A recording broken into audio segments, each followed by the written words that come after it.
attention to the live sign now. I think I see it there. There you go. All right.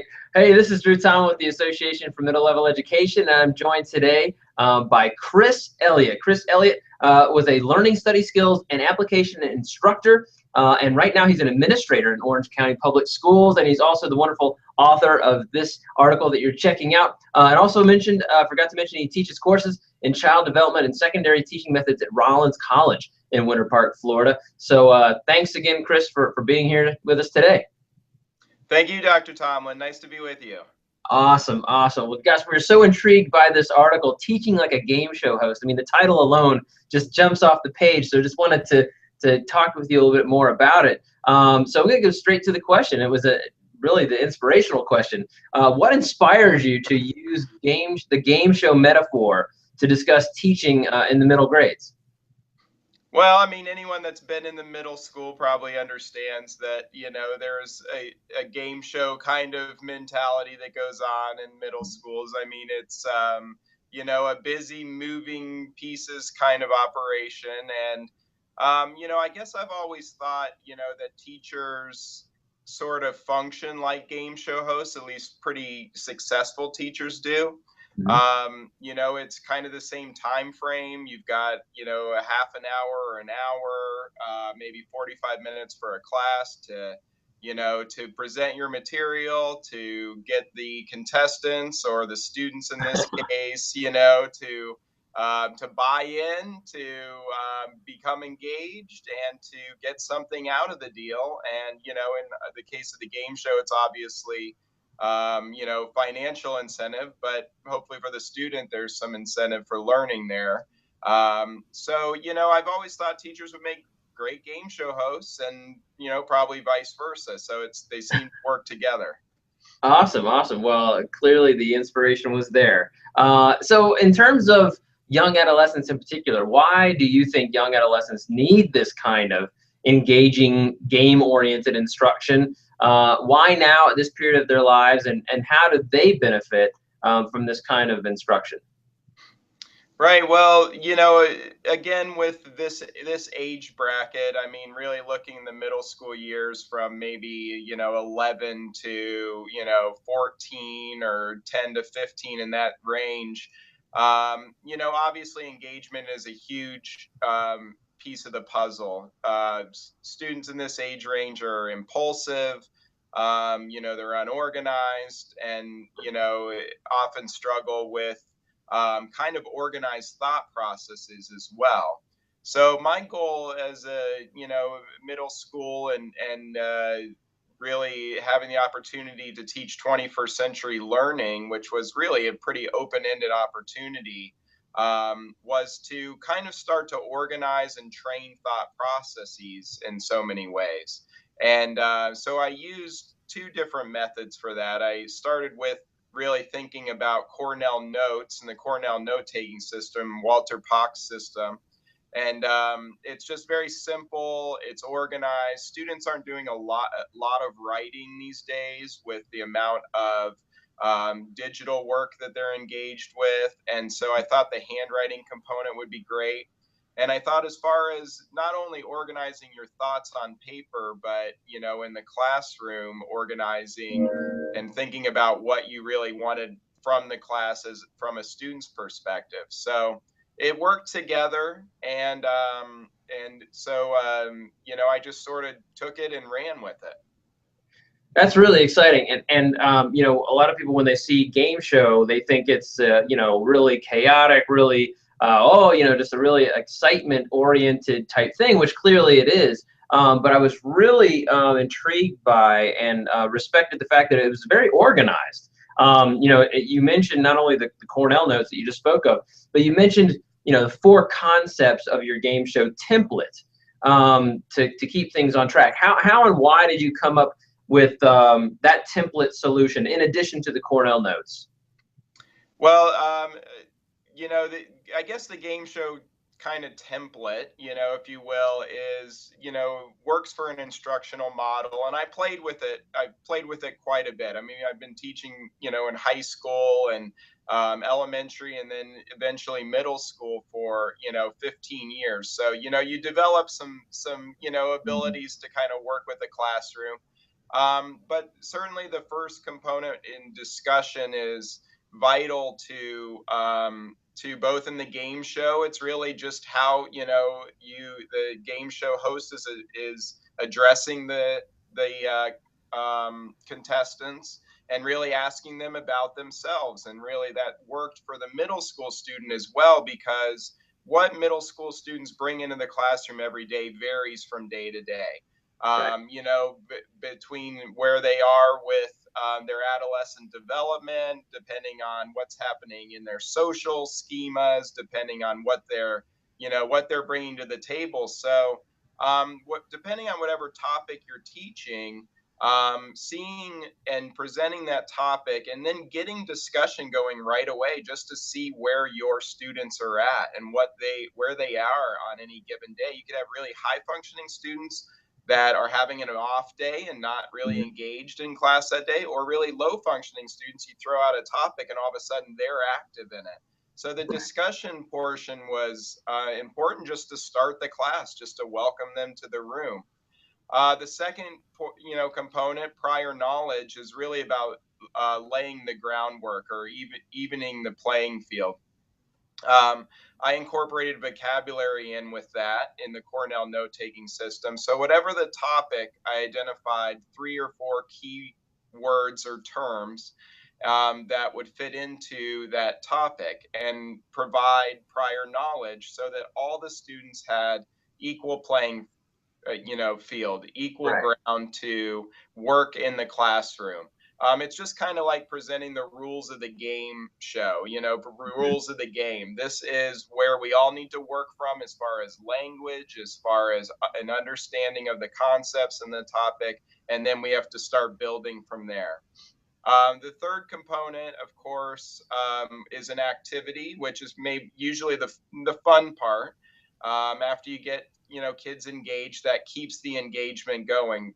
Middle schoolers don't have an attention span to last 45 minutes in a class with me just Right. lecturing and droning on like this. So you have to change the composition to small group learning and activity based learning, something that will provide them application. I'm a big Bloom's taxonomy guy. So something where the kids are taking that topic and working with it and developing some skills and gaining some expertise and doing it in a hands-on way, or doing it in a way that keeps that engagement and that dialogue rolling.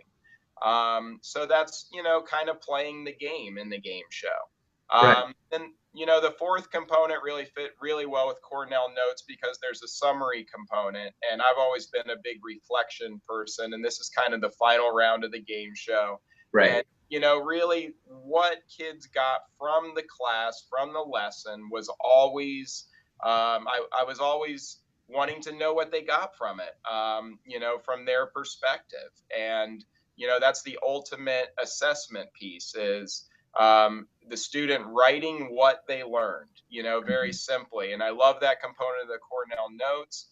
And it's really easy to gauge what kids are getting out of a lesson when they are able to put it in their own words and contribute that way. So really, those 4 parts kind of fit with the game show template. If you watch any game show, it kind of works that way, and it works that way in the classroom as well.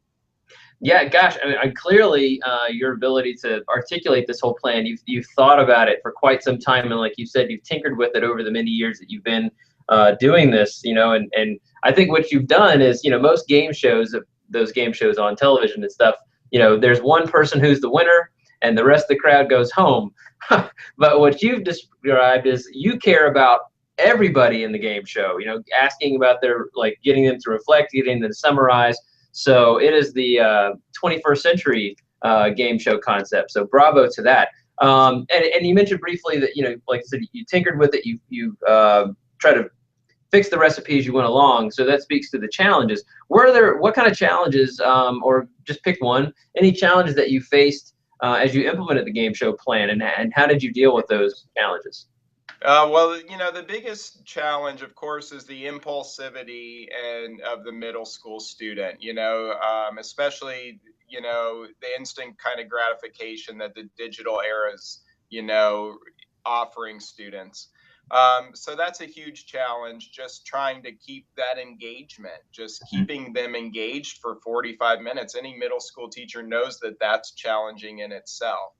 Have Also trying to organize their thoughts and trying to um, allow them to, and provide them with a template, with the Cornell Notes template, but the challenge is that it's writing, and writing, unfortunately, also with this digital age, has become something that this generation is struggling with, and that's just basic handwriting in so many cases. Mm. So there's a lot of resistance to even kids really want to type, and that there's nothing wrong with that. But I think you can really, I always say to students, there's three ways you learn in the room. You see what's on the board, you hear what I'm saying as a teacher or what other kids around you are saying in the classroom.